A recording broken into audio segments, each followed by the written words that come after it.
So what I'm going to have you do right now is observe a little bit of information here.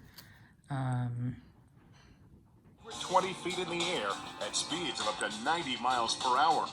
These powerful punts are a perfect example of projectile motion. And the arc the ball makes as it slices through the air is something that has been studied by scientists for centuries, all the way back to Galileo Galilei, one of the great thinkers of the Renaissance. He's one of the first people in Western science to realize that the shape of that curve is something the mathematicians had been talking about for a couple of thousand years. It's called a parabola. To help us understand projectile motion and parabolas, we asked Hendrik to perform his craft in front of a super high-speed camera called a phantom cam. It all begins with the drop. And action. In the ideal drop, the ball has to stay level or with the nose or the front of the ball slightly up. At the moment of impact of the ball, our leg will actually snap and actually straighten out at that moment, and that's the exact moment that you want to make contact with the ball. And up it goes, following a path and the laws of gravity. Once a punter kicks a football, it becomes what we call a projectile. And it follows a path that we would also call a parabolic arc or a parabola. As the football flies through the air in the shape of a parabola, there are two main components of velocity affecting the ball. It has a horizontal component, the speed it's traveling along the ground, and a vertical component, the speed it's moving vertically. These two velocity components, the vertical and the horizontal, can be represented as vectors. A vector is basically an arrow in 2 dimensions that describes some kind of physical quantity. In this case, vectors show the physical quantities of speed and direction. The greater the speed, the longer the velocity vector. As gravity tries to slow the ball down, the vertical velocity vector gets smaller. Gravity is acting on it from the instant that it leaves the player's foot, but the effect of gravity is demonstrated by the fact that the speed of the ball is decreasing.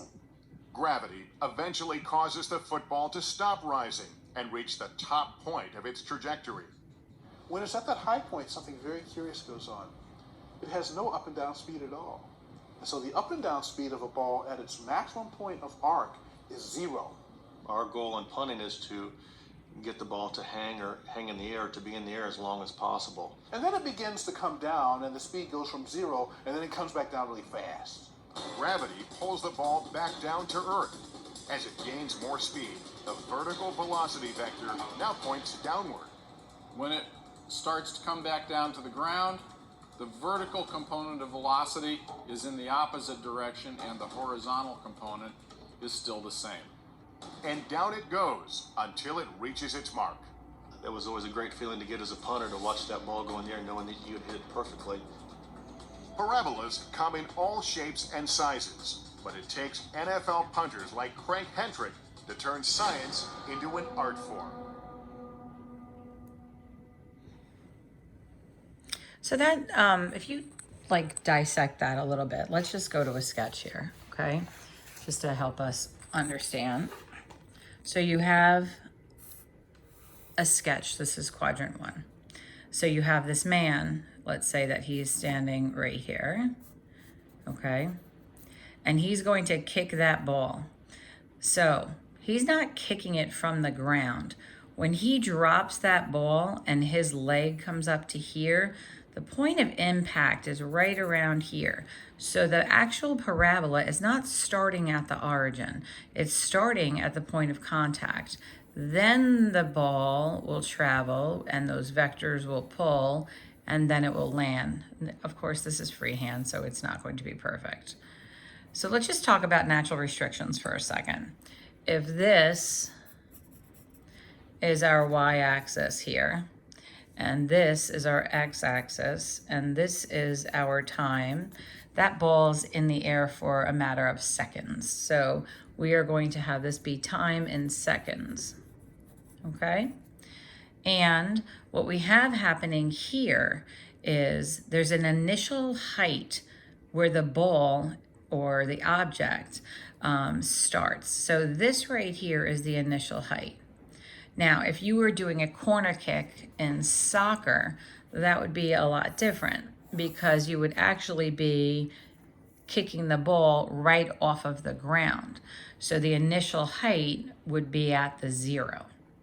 And then when that ball got kicked, it would build its parabola like this, okay? So here's a couple of situations where you have an initial height that is not at the 0, and then maybe in soccer, a corner kick or a penalty kick, that's all happening at the 0, okay?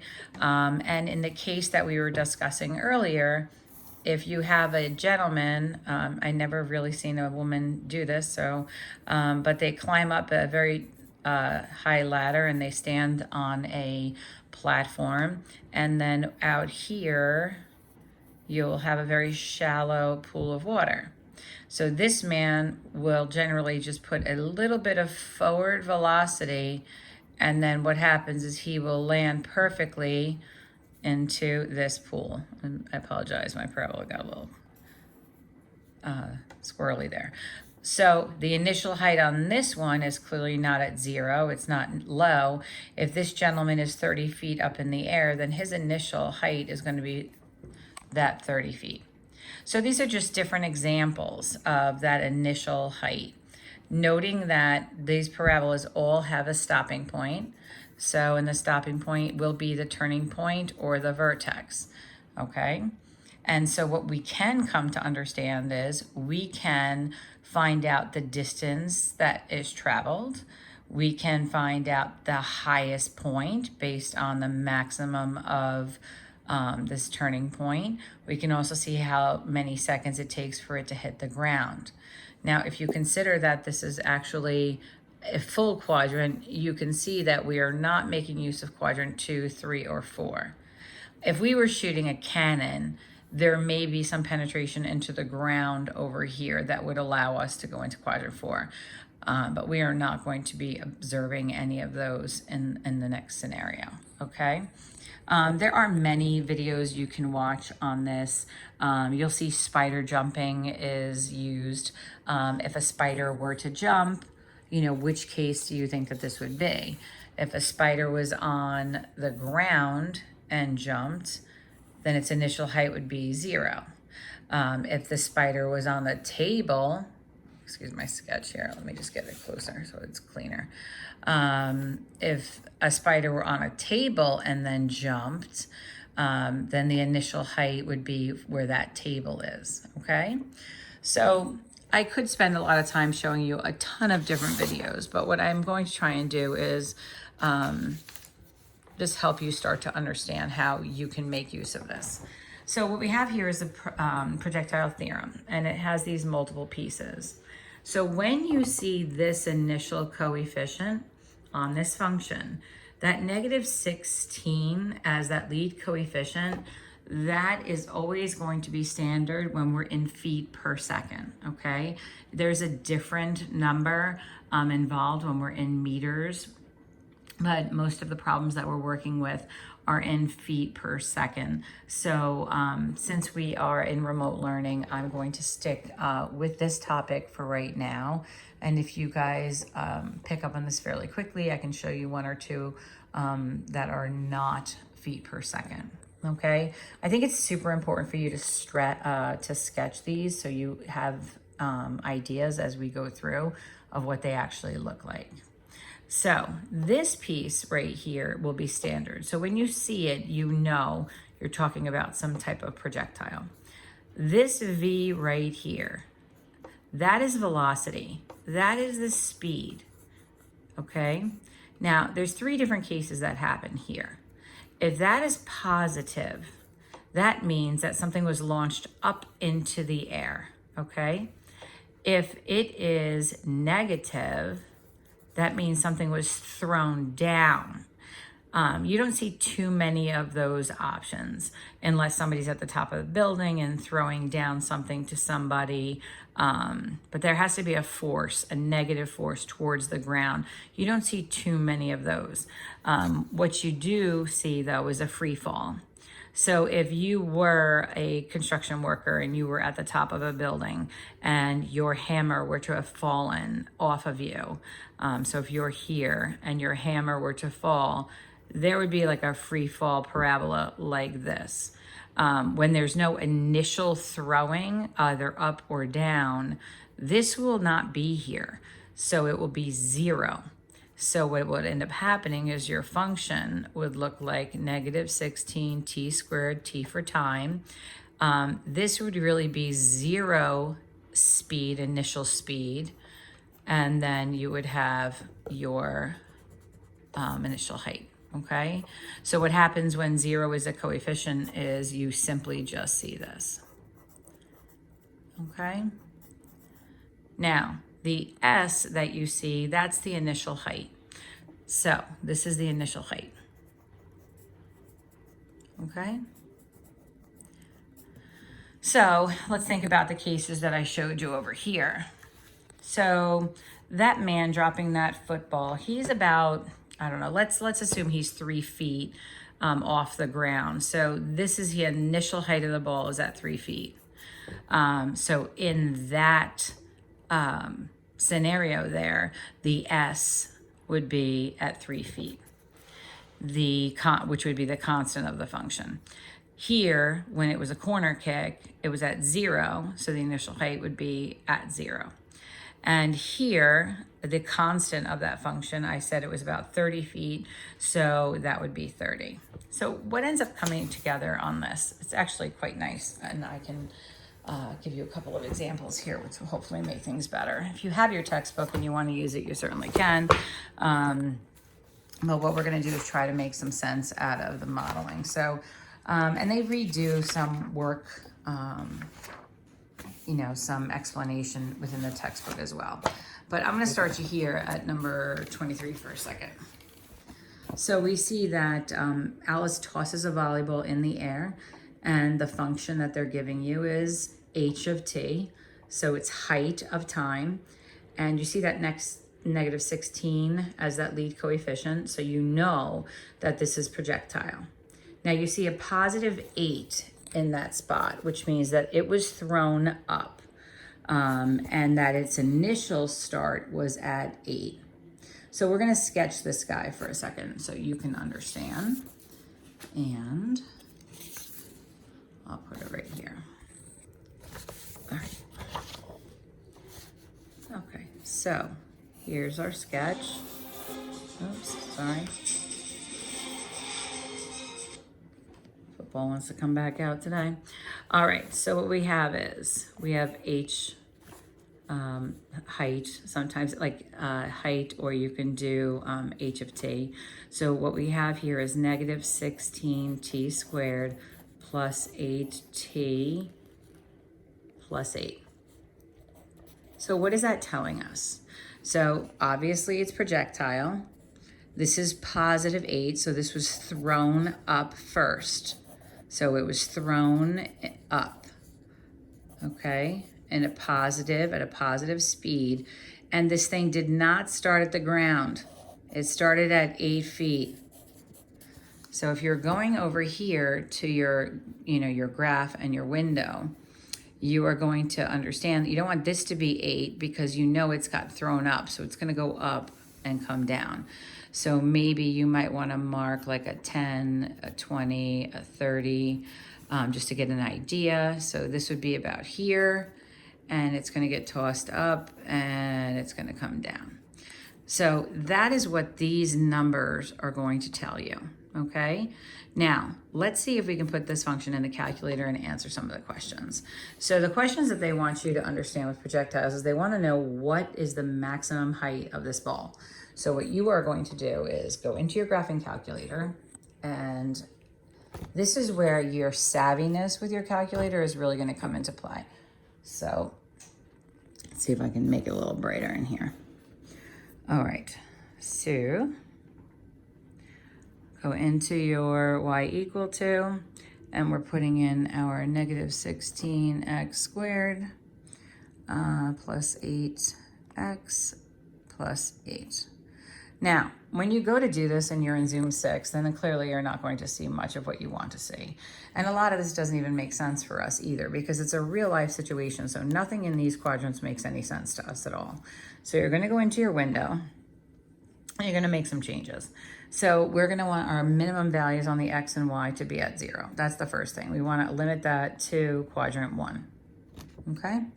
Now I'm going to show you what it does each time. So now we have this. Okay. If you want to see this a little more clearly, do you note that all of this is sort of unnecessary space for that? So this is where things were at when he started. He threw it up and then it landed here. So generally these objects in the air don't last for about 10 seconds or so. Generally, between like 1, 1.5, and 5, somewhere around there, depending on the object that we're talking about. So I am going to go to my X max, and I'm just going to make it, I can make it a 3 or a 5. And let's see what that does for our visual here. So you just get a better sense of it, like to look at it. Now note, it is here. This is 8. He threw it up. It hits its max. And then it speeds up and comes down. So the information that we have here is we can find the maximum or the stopping point. So remember that you can do that commanding your calculator. So we're going to go and find out that maximum. So we're going to go to 4. And you're just going to go left bound and right bound on that. I'm sorry, hold on one second. You can see my cursor coming up. Super important that you make sure you're on the actual left side of that max and then the right. And then I'm going to move to the right. And so here is my maximum. So the maximum is 9, all right, which means 9 feet. Now the turning point of the vertex is the actual point, and it looks like it is a quarter. Yes. So like a quarter of a second. And when it's been in the air for a quarter of a second, it reaches its highest point. So we can answer this first question here where it says, what is the maximum height of the ball? We know that that is going to be 9 feet. Okay. I think the light's actually making it worse. All right. How many seconds is the ball at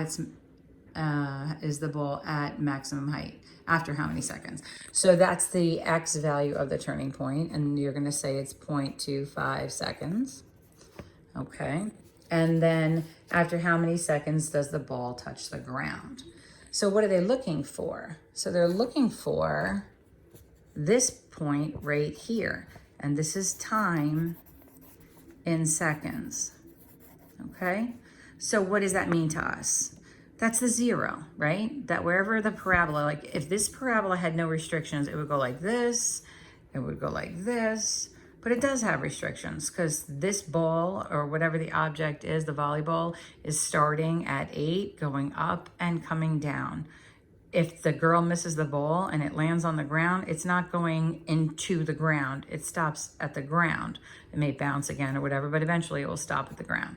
So what we need to do is go find the 0. So you're just going to do a calculator command on this, or you can solve it by hand. If they tell you to solve it by hand, then that's what you must do, which would be set the function equal to 0 and use one of the 5 methods that we've been discussing over the last month. But usually these are use the applications of your calculator. So you're going to go into your second function calc and you're going to do left bound, right bound, and find that 0. It's going to be a little tricky here because if you actually adjusted your window to get a better sense of things, you're going to have to really pay attention to the Y value so you know when you're below. So here we are, and we're going to look at the 0. So we're going to go to the 2. All right, so now you're really going to want to pay attention right here to see where you're at. So we're going to move along. You can see my cursor's creeping down. I want to make sure that I am staying, note, I'm in the positive here first, see? So I'm going to press enter, move it to the right. See, now I'm in the negatives, so I know I actually crossed that axis. And I'll press enter again. and it looks like X is 1 and Y is 0. So at this point right here on my graph, with X being 1 and Y being 0, what does that mean? Well, X is seconds and Y is height. So a 0 height means that it's on the ground. And after 1 second, it hits the ground. So that is the dissection so that you can find out all of these. This is 1 second. Okay?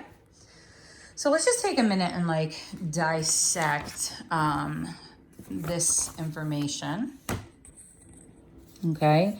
You know, they will make use of firecrackers and other real life situations during this modeling, but here's your theorem. So let's just see what you've retained.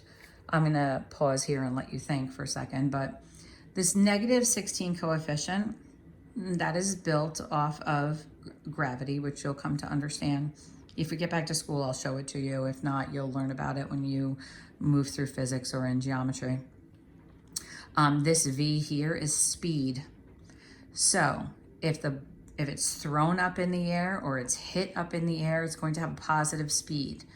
If it is a free fall, it will not exist. This piece will not be there because there will have been no speed on it, okay? If it was negative, like thrown down, then you might have a little negative there. That'll be seen less frequently. Maybe we'll see 1 or 2 of those, but generally you don't see too many of those. And the S, well, that's your initial height. So depending on the object. So if somebody is, you know, playing baseball and they're hitting a ball, they're not hitting it off of the ground. You know, even in golf, there's off a tee a little bit. Unless you're directly hitting off the ground, you'll see some piece of it here. If you are hitting off the ground and it's a 0, then you would not see that constant value, okay? So let's take a look at a couple more. I wanna walk you through, you know, just a couple more, and then I will let you do a little bit of practice. Okay, so let's look at this next one here. So Karen is on a bench and throws a seashell straight up. So she's throwing it up in the air. So what is our expectation? Our expectation is that the V, which you see right here, is positive. So that indicates the, you know, the positive speed. The negative 16 as a coefficient lets you know we're dealing with projectiles. What's interesting in this case is that there is no initial height.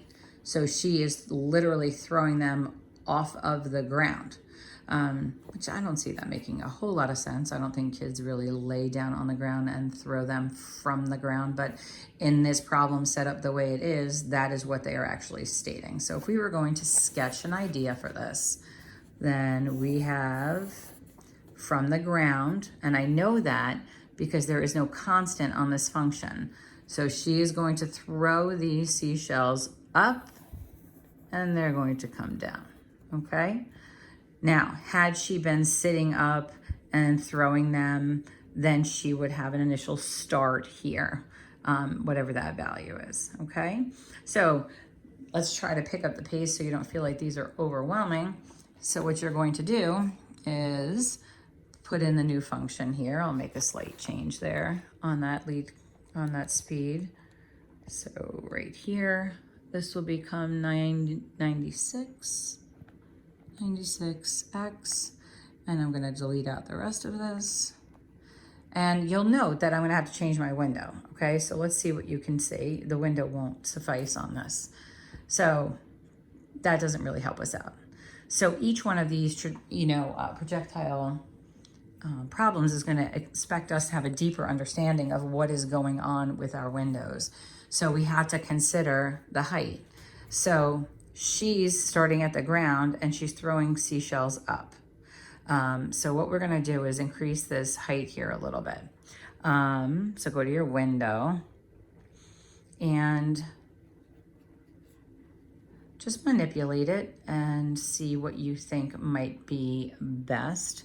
I am going to move my max up. Now, let me just show you, because I know some of you are probably like, well, I don't know what to put it at.